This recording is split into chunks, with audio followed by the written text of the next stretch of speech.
কি অবস্থা গাইস, কেমন আছো? আশা করি সবাই অনেক ভালো আছো। তো আমি আছি লক্ষ্মী ভাষা নড়াইল লোহাগাড়া নিরিবিলি পার্কে। তো নিরিবিলি পার্কের এই ঝর্ণাটা অনেক সুন্দর দেখতে লাগলো। আর এই যে আমি বোটে উঠেছি, বোটে উঠে আর কি পরিবেশটা ঘোরায় ঘোরায় তোমাদেরকে দেখার চেষ্টা করতেছি। আর এই যে দেখো পেডেল মারতেছি, পেডেল মারতে অনেক মজা লাগছে বুঝছো। তো পেডেল মারতে মারতে দেখতে পেলাম পাশে ছোট ভাইয়েরা বেলুনের বোট নিয়ে ওরা এগোতেই পারতেছে না। হ্যাঁ, মানে মাদ্রাসার দুই ছোট ভাই। তো আমার ক্যামেরা ধরে দেখে হেসে বলছে, ভাই ভাইরাল আর শখ নাই। তো আমি ওকে ভাইরাল করতেছি না, তোর কথা শুনে হাসলাম। আর এই যে আমার পাশে যেটা দেখতেছো, এটা হলো আমার জাহাজের মেন ক্যাপ্টেন, আর আমি হলো সেকেন্ড ক্যাপ্টেন। কারণ ও আমাকে মনিটর করে নিয়ে যাচ্ছে। ওই যে ওর হাতে হ্যান্ডেল দেখতেই পাচ্ছ।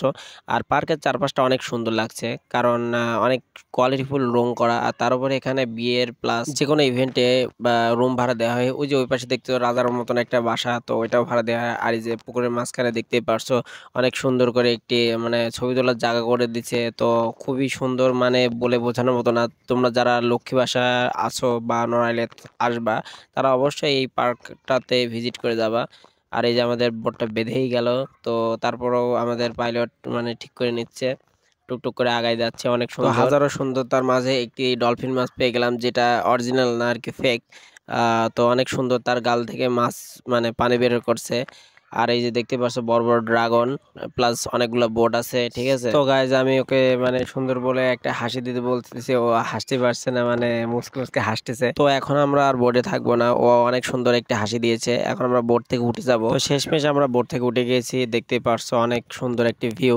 আর এই যে এটা মানে কোন লেখক, একটু তোমরা কমেন্টে বলে দিয়ে যাও এটা কোন লেখক বা কি, একটু বলে যাও। তারপর আমি বলে যাচ্ছি, এটা হলো চিত্রশিল্পী এস এম সুলতান। আর এটা আমাদের কুষ্টিয়ার লালন, বিখ্যাত লালন ফকির।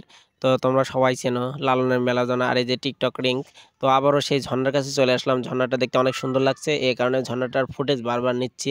তো চলে আসলাম কসমেটিকের পাশে, কসমেটিক প্লাস পাশে আর কি গাছ আছে, নারকেল গাছ, যেটাতে অনেক কালারফুল রং করা। আর দেখতে পারছো পুকুরটা আসলে অনেক সুন্দর। আর এই যে কসমেটিকের জিনিস, যার যার গার্লফ্রেন্ডের জন্য জিনিস লাগবে, মানে সামনে তো অনেকগুলো ডে যাচ্ছে, চকলেট ডে, রোজ ডে। তো তারা নিতে পারে এখান থেকে, নিয়ে তাদের গার্লফ্রেন্ডকে গিফট করতে পারো। আর এই যে আমার এটা ভাগনা, তো ভাগনা অনেক কারে ওঠার জন্য জেদ করতেছিল, তো ওকে কারে উঠাই দিলাম।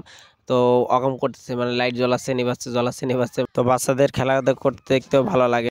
তো আমার ভাগনা দেখতে পারছে এখনো মানে গাড়ি থেকে নামে নাই, ও ঘোরাচ্ছে ফিরাচ্ছে, ঠিক আছে। অনেক সুন্দর একটা হাসি দিল। তো অনেক সুন্দর লাগছে, এই কারণে আর কি শ্যুটটা তুলে রাখলাম, একটা স্মৃতি হিসেবে থেকে গেল। আর গাড়িটা দেখতে অনেক এগ্রেসিভ আর জোস, ওর সাথে মানাইছে ভালো। ওর আম্মুকে ডাকতেছে যে আসে পাশে বসো। তো মানে এখানে বড় মানুষ তো বসতে পারে না, কিভাবে বসবে, এই কারণে ওর আম্মু ওর নামাই নিচ্ছে। তো ও নামবে না, ও আরো চড়বে, ঠিক আছে। তো মানে অনেক ভেজাল করতেছিল, এই কারণে তাড়াতাড়ি করে নিয়ে চলে গেলাম রাজার বাসার সামনে। এই দেখো রাজার মতন একটি বাসা। তো এটাও আর কি বিয়ের ইভেন্টে ভাড়া দেওয়া হয়, কমিউনিটি বললেই চলে। তো আজকের মতন এই পর্যন্ত ভিডিওটা। আল্লাহ হাফেজ, সবাই ভালো থাকবে, সুস্থ থাকবে।